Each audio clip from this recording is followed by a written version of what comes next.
Chemistry मास्टरचा नमस्कार. आपण आता थर्मोडायनॅमिक्सचा 22 नंबरचा प्रॉब्लेम बघतोय. आता याच्यामध्ये काय काढायचं आहे तर कॅल्क्युलेट द फायनल व्हॉल्यूम, म्हणजे तुम्हाला फायनल व्हॉल्यूम कॅल्क्युलेट करायचा आहे. आतापर्यंत जे प्रॉब्लेम बघितले त्याच्यामध्ये आपण डब्ल्यू मॅक्स कॅल्क्युलेट केला होता. हा थोडासा प्रॉब्लेम बाकीच्यापेक्षा वेगळा आहे. मग आता काय काय गिवन मध्ये दिले, गिवन मध्ये आपल्याला दिले नंबर ऑफ मोल्स किती दिलेत 2 डायरेक्ट दिलेत ते. परत अजून काय दिले तर आयडियल गॅस व्हॉल्यूम किती दिलाय V1 is equals to 24 DM³ दिलाय, व्हॉल्यूम दिलाय V1 दिलाय. आणि फायनल व्हॉल्यूम म्हणजेच कोण V2 तुम्हाला कॅल्क्युलेट करायचं आहे. परत डब्ल्यू वर्क डन किती दिले, W is equals to 3.4804 kilo joule आहे ना, ते तुम्हाला जूलमध्ये कन्वर्ट करावं लागेल. W is equals to 3480.4 joule, म्हणजे 1000 मल्टिप्लाय करायचं, हे जूलमध्ये कन्वर्ट होते. जूलमध्ये तुम्ही आता कन्वर्ट करून घेतला. अजून आरची व्हॅल्यू तुम्हाला माहिती आहे, आर इज इक्वल्स टू 8.314. आणि तुम्हाला आणि कोणते तर temperature T is equals to किती 300 केल्विन आहे. हे सगळं गिवन आहे. आता आपल्याला काय करायला फॉर्म्युला वापरायचा आहे. फॉर्म्युला कोणता तर बघा, W max is equals to आता इथं कुठला आहे कॉम्प्रेशन का एक्सपान्शन ते बघायचं. कॉम्प्रेशन असेल तर मग प्लस यावला येणार, plus 2.303 NRT log to the base 10. Compression आहे म्हटल्यानंतर V1/V2 येते. कॉम्प्रेशन म्हणजे तुम्ही समजून घ्यायचं की हा पिस्टन आधी इथं होता, ह्याला V1 बोलतात. पिस्टन नंतर कॉम्प्रेस केल्यावर खाली आला म्हणजे इथं आला, म्हणजे ह्याला V2 आला. हा म्हणजे गॅस कॉम्प्रेस झाला. V1 हा मोठा असणार आहे, हा V1 हा, आणि हा V2 असणार आहे. मग V1 मोठी संख्या वर घ्यायची ठरले म्हणजे मोठी संख्या वर घेतली मी. आता मला काय कॅल्क्युलेट करायचं आहे तर ही व्हॅल्यू कॅल्क्युलेट करायचं आहे. मग कॅल्क्युलेशन मी काय करेन तर मी हे एका बाजूला ठेवून घेईन. Log to the base 10 V1/V2 is equals to काय येईल, मग हा डब्ल्यू मॅक्स मी तसाच ठेवतो. डब्ल्यू मॅक्स अपॉन हे सगळे ही टर्म आहे ना, ही सगळी ही तर याला मल्टिप्लाय आहे. मग इकडे गेलं तर काय होईल तर डिवाइड होईल. म्हणजेच बघा 2.303 into N into R into T. आता सगळ्या व्हॅल्यूज आपण पुट करूया. मग सगळ्या व्हॅल्यू पुट केल्यानंतर काय होतं बघा, लॉग टू द बेस 10 आपला V1 किती आहे तर V1 आहे 24. V2 माहित नाही, तो कॅल्क्युलेट करायचा आहे, तर नंतर काढूया आपण. डब्ल्यू मॅक्स किती आहे तर 3480.4. कधी पण जूलमध्ये घ्यायचं, कारण तुमचा आर पण हा तर जूलमध्ये आहे बघा इथं, जूल पर केल्विन पर मोल. पुढं आता 2.303 इंटू नंबर ऑफ मोल्स किती आहे 2 इंटू आर किती आहे 8.314 इंटू टी किती आहे तर टी आहे तुमचा 300 आहे. मग तुम्हाला हे सगळं सॉल्व्ह करून घ्यावं लागेल. मग तुम्हाला इथं दिसतंय बघा, हे 300 इंटू 2 किती होणार आहे 600. मग आपण एक स्टेप इथं वाढवूया आणि 600 करून घेऊया.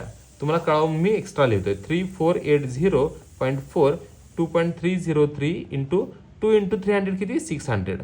जेवढं तुम्ही संख्या कमी करून घ्याल तेवढं तुमचा फायदा आहे. आता माझ्या समोर आता हे इक्वेशन आलंय. आता मला काय करावं लागेल तर सगळ्यात महत्त्वाची गोष्ट मला ही बनवावी लागेल की मी हे सर्कल करतोय ना बघा, हे सर्कल केलेली व्हॅल्यू हे आहे ना, हे मला सोडून घ्यावं लागेल. हे सोडून घेतलं तर मला सोपं पडेल. मग सोडून कसं घ्यायचं तर ह्या पहिल्या तिघांचा लॉग बघूया. मग 2.303चा लॉग किती येतो तर 0.3623 आला. परत 600चा लॉग किती येतो तर 2.7782 येतो.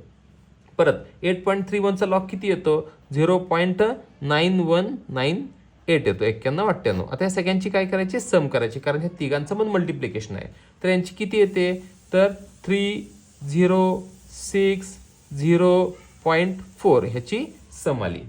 आता काय करायचं आहे तर ह्या वरच्या लॉगमधून ह्या तिघांची सम मायनस करायची. इथं कन्फ्युजन अजिबात करायचं नाहीये. तुम्हाला याला डिवाइड करायचं नाही या संख्येनं, तर तुम्हाला काय करावं लागेल, याचा लॉग हा वरच घ्यावा लागेल, याचा लॉग हा खालीच घ्यावा लागेल. बरेच मुलं कन्फ्यूज होत आहेत की याच्यातून हे मायनस करतात आणि याचा लॉग मायनस करतात, तसं नाही चालणार. मग याला यानं डिवाइड केल्यासारखं होईल. त्यामुळे याचा लॉग तुम्हाला वर घ्यावा लागेल. याचा लॉग किती येतोय तर पॉईंट येत आहे, त्यामुळे याचं कॅरेस्टिक येतोय 3 म्हणजे 3 पॉईंट. मग याचा किती आहे 34चा 8 मध्ये किती येतो तर 5416 आला.